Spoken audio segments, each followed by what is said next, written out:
Aloha, welcome to Chappie's Tiki Bar. I'm Chappie, this is my bar.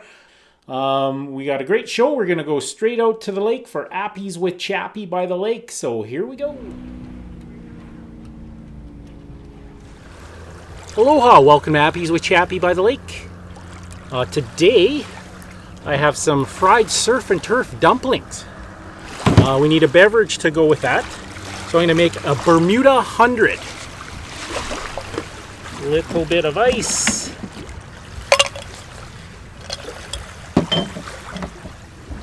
And we're going to go 1 1/2 ounce of gin.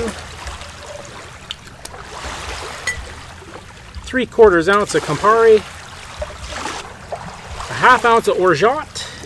1 1/2 ounce of pineapple juice. We'll give that a shake. And we're using a daiquiri glass today. So that's a Bermuda 100 to go with my surf and turf fried dumplings. And that concludes another episode of Chappie's Tiki Bar. Make sure to hit that notification bell. We got a new episode every Friday. This is Chappie saying life is hard. That's just the way it goes. But sometimes it goes the other way. See you next time on Chappie's Tiki Bar.